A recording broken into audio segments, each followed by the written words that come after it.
안녕하세요. 홍프로 스포츠입니다. 적중하신 가족방분들 모두 축하드리며 무료 가족방에서 모든 경기 핸디캡 및 언오버 최종 조합 공유해드리고 있습니다. 적중률 높은 홍프로 가족방은 고정 댓글에 있는 링크로 문의 부탁드립니다. 4월 27일 U23 그리고 해외 축구 총 7경기 분석 시작하겠습니다. 첫 번째로 우즈베키스탄 대 사우디 경기 알아보겠습니다. 먼저 우즈베키스탄은 이번 대회에서 강력한 모습을 보이며 그룹 스테이지를 손쉽게 통과했다. 공격적인 축구와 뛰어난 기술을 바탕으로 상대 팀에게 우세를 점하며 여러 경기에서 큰 점수차로 승리를 거두었는데 특히 팀의 빠른 역습과 정교한 패스 게임은 상대 팀을 압도하는 주요 요소로 작용했다. 이 경기에서 초기부터 공격적인 전략을 펼칠 것으로 예상되는데 강한 전방 압박과 빠른 역습을 통해 사우디 수비를 경기 내내 괴롭힐 것으로 보인다. 이어서 사우디는 이번 대회에서 안정적인 성적을 유지하며 8강에 진출했다.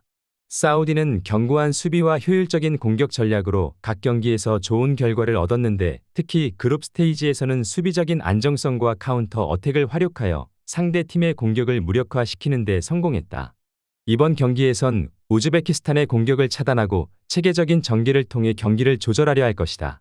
미드필더에서의 우위를 확보하고 정확한 패스와 조직적인 움직임으로 우즈베키스탄의 공격을 상쇄할 수 있을지가 관건이 될 전망이다. 양 팀의 최근 성적과 전술적 준비를 고려할 때 이 경기는 매우 박진감 넘치고 예측하기 어려운 경기가 될 것이다. 최종적으로 사우디아라비아가 뛰어난 수비력과 전술적 유연성을 바탕으로 우즈베키스탄을 상대로 승리를 거둘 가능성이 더 높아 보인다. 근소한 차이로 사우디의 승리로 마무리될 것으로 보여진다. 사우디 승리를 추천합니다. 두 번째로 이라크 대 베트남 경기 알아보겠습니다. 먼저 이라크는 이번 대회에서 강력한 모습을 보이며 스테이지를 무난하게 통과했다. 견고한 수비와 효율적인 공격 조합을 바탕으로 여러 경기에서 상대를 압도하는 모습을 보였으며 팀의 조직력과 전술적 유연성이 눈에 띄는 팀이다. 특히 물샐 틈 없는 수비와 중앙 미드필드에서의 강한 경기 운영으로 상대의 공격을 효과적으로 차단하는 모습을 보여줬다. 이번 경기에서 수비적 안정성을 바탕으로 중심을 잡고 점차 공격적인 모습을 보일 것으로 예상된다. 이어서 베트남은 기술적으로 뛰어난 선수들과 빠른 경기 전환으로 좋은 성적을 이어가고 있다. 각 경기에서 빠른 속도와 정교한 패스 게임으로 상대방을 곤란하게 만들었으며 젊은 선수들의 활발한 활동이 돋보였다. 특히 베트남은 공격적인 전술로 많은 득점 기회를 창출했으나 수비에서는 일부 취약점을 노출하기도 했다. 이번 경기에서는 이라크의 수비를 뚫기 위해 빠른 역습과 측면 공격을 주로 사용할 것으로 보여진다. 이번 경기는 양팀 모두 강점을 살리려 할 것이며 치열한 중원 싸움이 예상된다. 이라크의 수비적 안정성과 조직력이 베트남의 공격적인 전략을 상쇄할 가능성이 높아 보인다. 최종적으로 이라크가 경기의 흐름을 조금 더 잘 통제하며 승리를 거둘 수 있을 것으로 보인다. 이라크의 승리는 팀의 뛰어난 수비 능력과 공격 시의 효율성에 기인할 것이며 베트남이 끈질긴 모습을 보여주겠지만 결국 이라크가 승리할 수 있을 것으로 본다. 이라크 승리를 추천합니다. 영상은 잘 보고 계신가요?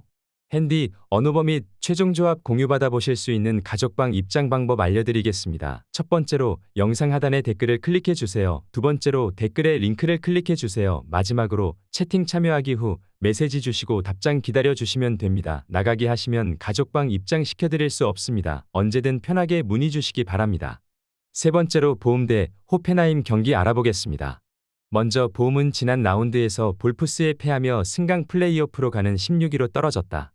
15위 팀과 같은 승점이긴 하지만 골득실에서 9골을 뒤지고 있기에 같은 승점이라면 마인츠를 넘어서기 어렵다. 때문에 그나마 잘하는 홈 경기에서 반드시 승점 추가를 해야 한다. 스콜터백과 마쇼비치, 베르나르도 등이 나서는 수비 라인은 최근 어느 정도 경쟁력을 보이기에 안티아데지와 호프만 등이 골문 앞마무리를 잘 내줘야 한다. 이어서 호펜하임은 글라드바흐를 잡고 아직 유럽 대항전 출전에 대한 의지를 이어갔다.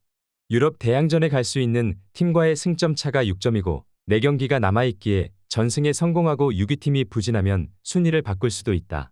그러기 위해서는 일단 이 경기를 잘 마무리해야 한다. 최근 골 결정력이 살아난 베오스트를 비롯해 베이어와 베보우 등이 경기 내내 공격적으로 골을 노릴 것이다. 보움은 아사노와 페스레트, 모리츠 등 이선 지원이 좋지 않은 상황이기에 호프만이 좋은 위치에서 기회를 맞이하지 못하고 있다. 크라마리치와 뷸터가 측면과 중원을 오가며 기회를 만들 수 있고 베호스트의 제공권 장악이 있을 호펜하임이 승리하고 상위권 팀들과의 승점 차를 줄일 수 있을 것이다. 호펜하임 승리를 추천합니다. 네 번째로 프로시노네 대 살레르니타나 경기 알아보겠습니다. 먼저 프로시노네는 난적 토리노 원정에서 천금 같은 승점 1점을 따내며 잔류 경쟁을 이어갔다.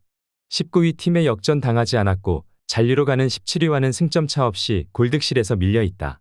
최근 3경기에서 2차례나 클린시트에 성공했는데 리롤라와 로마뇰리 등이 중앙 수비를 잘 책임져주고 있고 브레시아니니의 수비 보호가 안정적이었다. 이 경기는 최하위팀 상대로 나서는 홈 일정이기에 공격적으로 나설 것으로 보인다. 이어서 살레르니타나는 피오렌티나에 패해 사실상 강등이 확정됐다. 베테랑 윙어인 칸드레바를 비롯해 바시치와 파시오 등 좋은 선수들이 충분했는데 결과를 내지 못했다. 남은 5경기에서 전승에 성공하며 17, 18위 팀이 전패를 당하면 순위를 바꿀 수 있지만 말 그대로 가능성일 뿐이다. 지난 라운드에서 로테이션을 가동한 피오렌티나에 패한 것이 결정적이었다고 볼 수 있다. 원정팀은 다양한 선수들을 영입해 반등을 노렸지만 전혀 그러지 못했다. 수비 라인은 상대의 침투를 저지하지 못했고 중원에서는 상대의 압박을 이겨내줄 선수가 없었다. 바레네치아와 마치텔리가 중원 우위를 가져오며 경기를 이끌 것이고 소울레가 공격 작업을 전개할 프로시노네가 경기를 가져갈 수 있을 것이다. 프로시노네 승리를 추천합니다. 영상은 잘 보고 계신가요?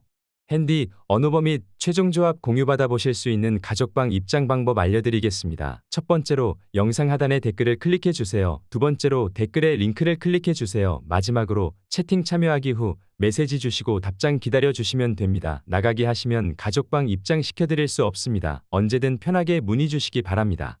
다섯 번째로 퀸즈파크 대 리즈 유나이티드 경기 알아보겠습니다. 먼저 퀸즈파크는 프레스턴을 잡으며 잔류에 한 발 더 다가갔다. 22위 팀과 승점 차를 4점까지 벌렸기에 남은 2경기에서 1승만 따내면 챔피언십에 남을 수 있다.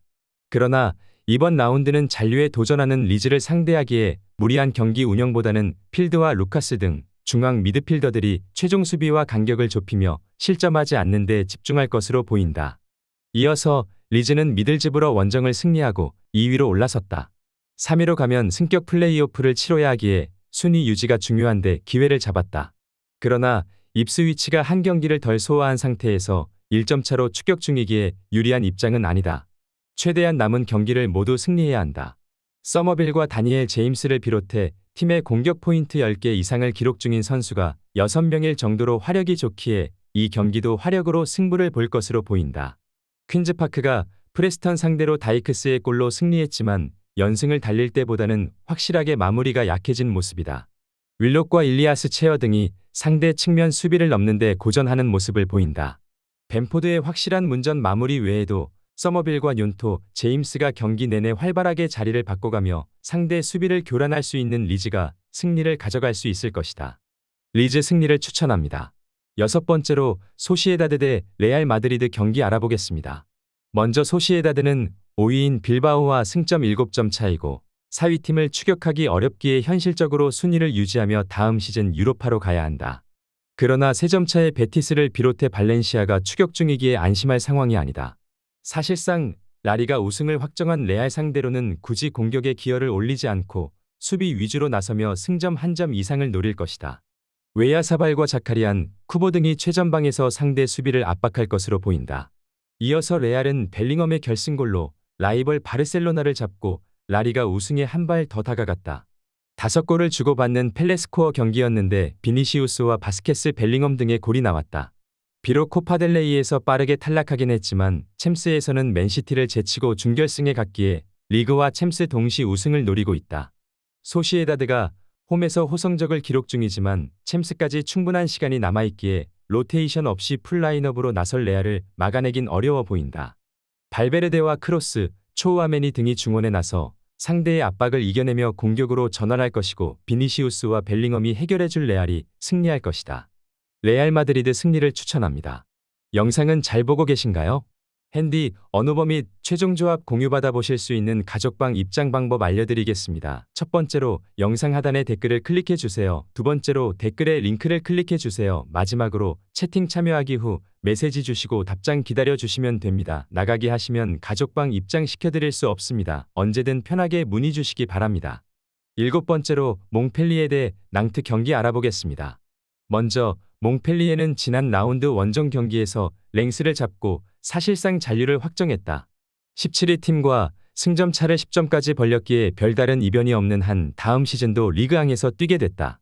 시즌 초중반 연패를 당하며 하위권에 머물고 있었지만 최근 4경기에서 승점 10점을 쓸어담은 것이 컸다. 알타마리와 카즈리 등이 조커 역할을 잘해줬고 사바니어는 많은 나이에도 여전히 정상급 플레이메이커로 활약 중이다. 이어서 낭트는 렌에 패하며 아직 잔류를 확정했다고 보기 어렵다. 강등으로 가는 17위 팀과의 승점 차가 5점이나 되고 승강 플레이오프로 가는 16위와는 승점 3점 차이에 불과하다. 때문에 최대한 많은 승점을 따내야 잔류가 가능하다. 이 경기는 무리한 공격 축구보다는 중원을 두텁게 하며 수비에 나서고 몰렉과 코코를 앞세운 역습으로 경기에 임할 것으로 보인다. 몽펠리에가 좋은 홈 경기력을 보여주는 시즌 후반이지만 낭트는 르하브로와 니스를 연파하는 등 원정에서 쉽게 무너지지 않는 모습을 보였다. 더글라스와 시소코 등이 중원을 두텁게 하며 상대의 침투를 저지할 수 있는 몽펠리에가 승점 1점을 챙길 것으로 보인다. 무승부를 추천합니다.